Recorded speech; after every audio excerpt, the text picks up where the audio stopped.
გამარჯობა, მე ზურაბ ღამბაშიძე ვარ.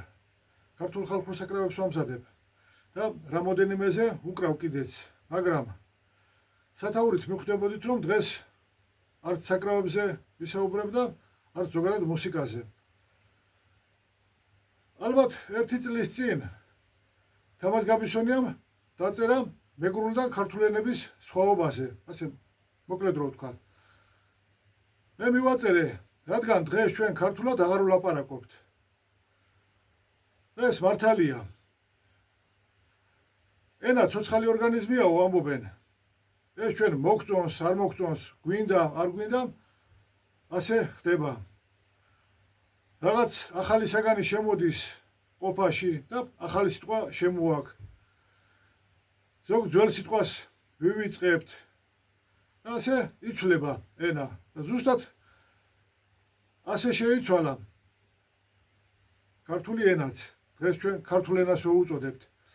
მაგრამ უფრო ცუდი ის არის, სავალალო გულსატკენი, რომ ენას საჭიროების გამო უცვლით ჩვენი განათლებულობის გამოსავლენად ჭყალებში, როგორც იტყვიან ხოლმე. მე რადგან უცხოურ სიტყვებს ვამბობ, თქვენზე განათლებული ვარ, თქვენზე მეტი ვიცი.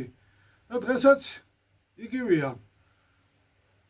დალაიქება, ფეიქ ნიუსები, თეიქდაუნები, სეივი და არ ვიცი კიდე რამდენი უცხო სიტყვა შემოყარეს ქართულ მეტყველებაში.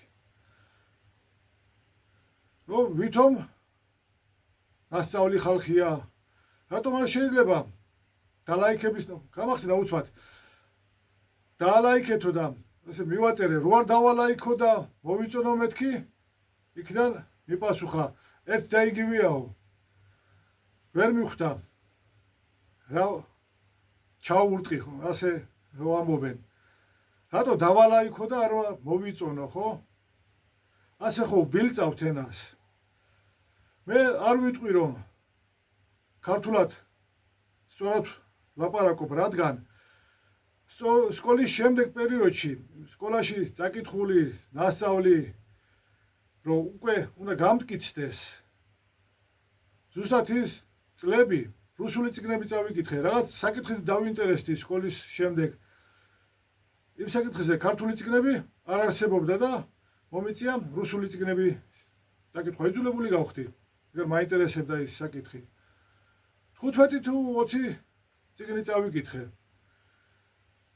ჩემი სპეციალობის გამოც ქართული ლიტერატურა, რა თქმა უნდა, არ არსებობდა, არც სტატია და წიგნს ვიღაჩივის.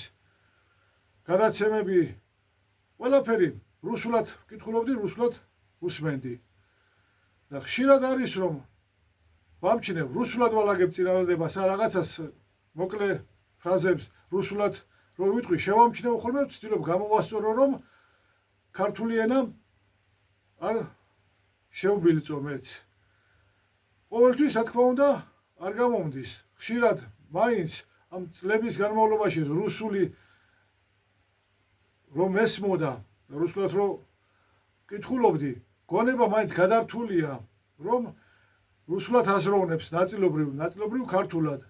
მე სკოლის პერიოდში წაკითხული, კი, მე არ ვამბობ, რომ შემდეგ ქართული არაფერი წამკითხავს, მაგრამ ძალიან ბევრი რუსული წავიკითხე და რუსულად უსმინე. დღესაც რუსულად უსმენ გადაცემებს, თუნდაც იმიტომ, რომ ჩვენი ჟურნალისტები, მეცნიერები რო ლაპარაკობენ ხშირად, ასე მოდი ასე თქვა, ცუდი ქართულით ლაპარაკობენ და ვეღარ უსმენ მათ. და ამაზე უკვე შემდეგ ვიტყვი. რას გულისხმობ ცუდ ქართულში. უცხოური სიტყვების შემოსული, კი, ვიცით, რომ იგივე მაგალითად რეაბილიტაცია კიდევ კარგი გვასწავლეს მეორე კონტინენტის წარმომადგენლებმა, თორე ხო ვეღარ აღვადგენდით ქართველები ვერაფერს განვაახლებდით. რატო რეაბილიტაცია და არა აღდგენა, განახლება, შეკეთება? რამდენი სიტყვა გვაქვს, ხო? მაგრამ გვეზარება, გაფიქრება, რომ თუ ამა თუ იმ ვითარებაში რამდენი სიტყვა ვთქვათ, რა არის განახლება, რა არის შეკეთება, რა არის აღდგენა, რეაბილიტაცია და მორჩა, გავიმარტივეთ საქმე, რა კარგია. და ასეთი ბევრი სიტყვა შემოვყარეთ ქართულ მეტყველებაში. ეს კი ვთქვათ, ვიცით რომ უცხო სიტყვებია და ამას ადვილად მოვიშორებთ, მაგრამ მე დღეს ისეთ სიტყვებზე და ისეთ გამოთქმებზე უნდა ვისაუბრო, რომელიც ქართული არის, მაგრამ არ არის ქართული. მაგალითად, ხშირად გსმენიათ, აი, მადლობას ვეუბნები, არაფრის, რა არაფრის, ერთს ვეკითხები, არაფრის. და რატომ მეთქი არაფრის? არაფრის გამო, ესე მითხრა. Ne za što mეთქი უპასუხე. ეს არის ასე მომხოლ მე გადმოთარგმნილი კი არ არის, გადმოქართულებულია. და რატომ არის ეს? მოდი, ბარემ ვიტყვი. თავშივე ვიტყვი, რატომ არის ეს? საბჭოთა კავშირში ერთი დიდი სისტემა იყო და ერთმანეთში რუსულად ლაპარაკობდა ხალხი. ჩვენთანაც ბევრი რუსი იყო, უკრაინელი, ბელორუსი, თქვათ, აზერბაიჯანელი თუ, ანუ სხვადასხვა რესპუბლიკიდან ჩამოსული ხალხი ერთად შრომობდნენ და უწევდათ რუსულად ლაპარაკი. მაგრამ მეცნიერებიც რო თარგმნიდნენ წიგნებს, არ თარგმნიდნენ. მე მას გადმოქართულებას უწოდებ. თარგმანი არის ისევ რო დაუბრუნდეთ, არაფრის კი არა, არაფერს. გთხოვს ანაცვლოდ, რო დავასრულოთ ხომ ეს არაფერს. სიტყვა, ანუ გადმოქართულება არის არაფრის და თარგმანია არაფერს გთხოვს ანაცვლოდ, მაგრამ მოკლედ არაფერს. ასევე რუსული პრიატნოვა აპეტიტა ხან როგორ თქვეს, ხან როგორ თქვეს და ვიღაცის ნათქვამი გემრიელად მიირთვი, ყველას მოეწონა და ეხლა ასე პასუხობენ, რო ეტყვი რაღაცას რო იყიდი, კი ბატონო, მადლობ, გემრიელად მიირთვი, გეუბნებიან. რატო გემრიელად მიირთვი და არა გაამოს? ესეც გადმოქართულებულია. ალბათ 2-3 თვის წინ ჟურნალისტი ნათქვამი მოვისმინე. მიწის ჩამოშლისა და დატბორვის პროცესი მიმდინარეობს. მოდი, დატბორვა რო აღარ ვთქვათ, მარტივად რო ვთქვათ, მიწის ჩამოშლის პროცესი მიმდინარეობს. სიტყვა ჩამოშლა ქართულ აზროვნებაში მოქმედებას აღნიშნავს, ხო? ანუ მიწა იშლება. მოქმედება, ხო? პროცესი ხო მოქმედება არის. მიმდინარეობს ესე როგორღაც შეკოწიწებული სიტყვა რუსულიდან შემოსული. ესეც რომ ანუ ისევე გადმოქართულების გამო შეაკოწიწეს რაღაც სიტყვა. მიმდინარეობს ესეც მოქმედებაა, ხო? რა გამოდის? მოქმედების მოქმედება მოქმედებს. ხო? სასაცილოა ეს, ხო? იმის ნაცვლად რომ ვთქვათ, მიწა იშლება, მიწის ჩამოშლის პროცესი მიმდინარეობს. ასეთივე უაზრო გამონათქვამებია, ჩამოწერილი მაქვს, რომ არ დამავიწყდეს. განცხადება გააკეთა. განცხადება საგანია, ნივთია რომ გააკეთო? განაცხადა, ხო? თქვა. მოქმედებაში მოდის. რატომ მოდის? ეგებ მიდის, რატომ ატყუებ, ხო? რატომ მაბნევ? ასევე მოქმედებაში მოიყვანეს, ეგებ წაიყვანეს. ესეც რუსულიდან ასე გაუაზრებლად, დაუფიქრებლად გადმოაქართულეს რუსული წინადადებები. რუსული არ არის სინამდვილეში. ეს რუსული სალიტერატურო ენა არ არის რუსული ენა, მაგრამ ეს მათი თავშესახლელია. ჩვენზე ვიდარდოთ. რატო მოქმედებაში მოდის და არა ამოქმედდა? ან ამოქმედდება. გადაადგილება კიდე ძალიან უაზრო ნათქვამი. როცა ქართულში გვაქვს მიდის, მივდივართ, მოდიან, რატო გადაადგილდებიან, გადავაადგილდებით, რატო იტეხავთ ენას? თქვით ქართულად, ხო? ქართულ ენაში წლების წინ ერთმა რო ლაპარაკობდი ქართულ ენის სიწმინდეზე, აიო, შორტი როგორ არის ქართულადო? შორტს შეიძლება რაღაცა, ანუ შემოსულ საგანს, რაღაცა ქართული სიტყვა შეიძლება არ შეურჩიოთ. ვერაფერი შეურჩიეთ. და მივიღოთ ის საგანი ასევე თავისივე სახელით. მაგალითად, ჩონგური, ჩემის აზრით, დასავლეთ საქართველოში 4 სიმიანი საკრავი რო არის ჩონგური, ჩემის აზრით, თურქების ბატონობის დროს შემოსული და დარჩენილი საკრავია. თვითონ საკრავიც სახელი ცოტა შეცვალეს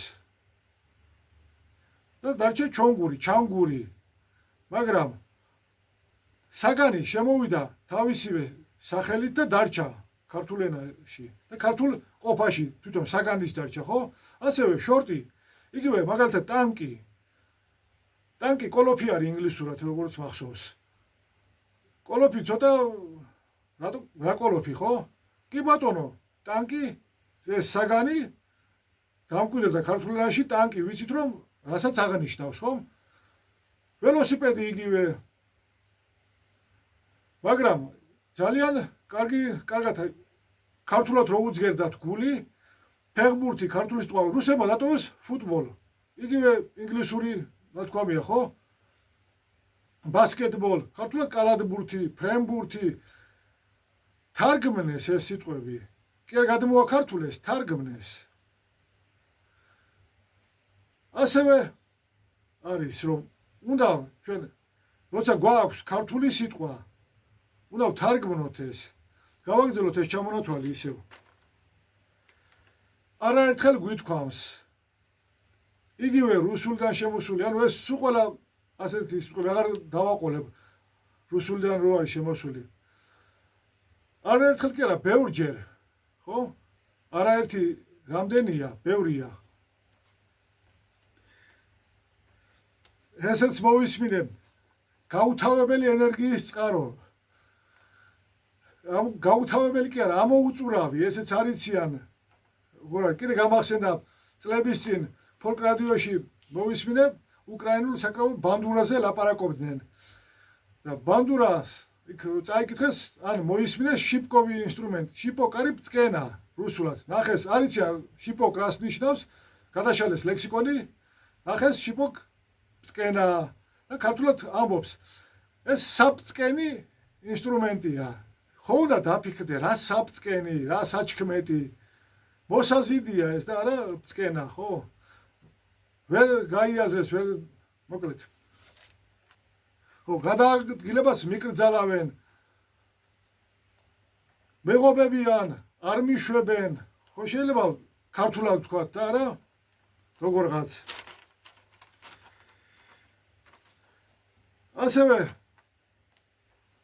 სპორტული კომენტატორებისგან ხსვენიათ ალბათ რომ შორი მანძილიდან არაზუსტად დაარტყა. შორი, ხო, მანძილს აღნიშნავს. რაღაც უნდა შორი მანძილი. შორს რომ ამობთ, ხვდებით რომ აქვე არ არის ჩვენთან. შორიდან დაარტყა, ხო? არაზუსტი რა, არაზუსტი. შორიდან დაარტყა და ააცილა უნდა ვთქვათ და არა არაზუსტად დაარტყა. ასევე გამოდნობა ხდება, ჩამოსხმა ხდება. ადნობენ, ასხავენ. იგივეა, ხო, გამოდნობაც და ხდებაც ორივე მოქმედების აღმნიშვნელია, ხო? მოქმედება მოქმედებს, ხო, იგივე. დასკვნა გამოვიტანე. მოხატვა მოხდა. კიდევ ერთი გაუაზრებელი, რა თქვა მე.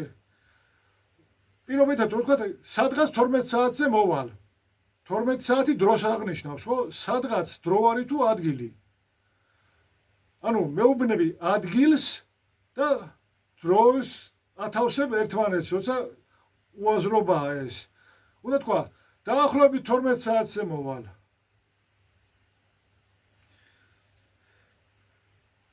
ასევე არამართებული ცდარია, ხო? ზიანი მიაყენა. დააზიანა უნდა ვთქვათ. სასმელებს ეწერა შაქრის გარეშე, რატო გარეშე, უშაქროა, ხო ის? უარყოფის აღმნიშვნელი გვაქვს უასო, უშაქრო. უპირველეს ყოვლისა, ესეც რუსულია. ბავშვობაში ბაშაჩუკი რო ნახე, რო ამბობენ უპირველეს ყოვლისა რაღაც ამბობენ გავაკეთოთო. ვა კარგი, როგორ ლამაზი ქართული გამოთქმაა მეთქი, მაგრამ მაშინ ხო არ ვიცოდი ამდენი არ დავკვირვები ვარ. შემდეგ რომ გავიზარდე და რუსული კარგად ვისწავლე, ასე ვთქვათ. მივხვდი რომ ესეც გადმოქართულებულია, უნდა ვთქვათ, ჯერ ეს გავაკეთოთ, მერე სხვა რამე. და არა უპირველეს ყოვლისა. ასევე ესეთ რაღაცაც მოვისმინე, მიმდინარეობს ფართების გაქირავება. სად მიმდინარეობს? მდინარე ვიცით რომ მიედინება, ხო, წყალი. იმიტომაც ქვია მდინარე და არა დამდგარი წყალი. სად მიმდინარეობს? ფართები მირბის და ჩვენ უნდა გავეკიდოთ? ფართები ქირავდება. არასწორად, არასწორია. ესეც შეცდომა უნდა ვთქვათ, შეცდომა არის. უბრალოდ თავი რომ არ შეგაწყინოთ. კიდევ ერთი ძალიან მნიშვნელოვანი შეცდომა. მეცნიერები ხშირად ამბობენ, რომ მაგალითად ვიღაც ეკითხებიან, ჟურნალისტებისგანაც მსმენია, თქვენ როგორ ფიქრობთ? ან ეს პასუხობს რომ მე ვფიქრობ რომ და ასე შემდეგ.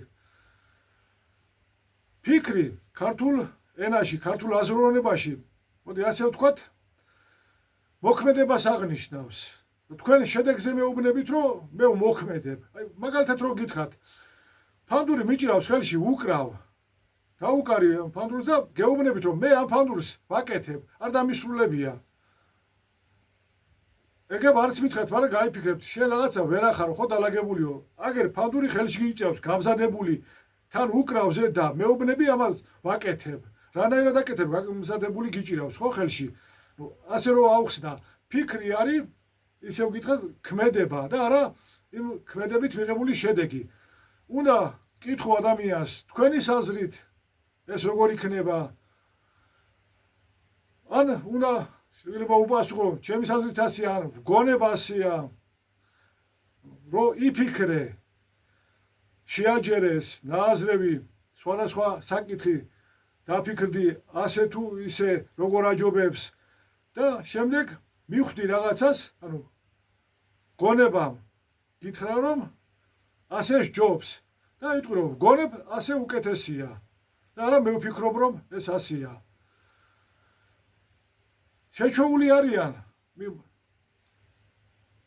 გადმოქართულებულ ენას და რატომღაც არ უკვირდებიან, ვერ იაზრებენ რომ ცდარია ესეთი მეტყველება. მე ვცდილობ რომ შევამჩნევ ჩემ თავს რომ რაღაც შევმეშალა შეცდომით თქვი, ეგრევე ქართულად თქვა, გამოვასწორო, ვცდილობ რომ რაც შეიძლება შევინარჩუნო ქართული ენის, ქართული აზროვნების, ენა ხო აზროვნების გადმოცემის საშუალებაა. შევინარჩუნო ის ქართული აზროვნება. თქვენც ეცადეთ, იაზროვნეთ, დაფიქრდით და შევინარჩუნოთ ქართული ენა.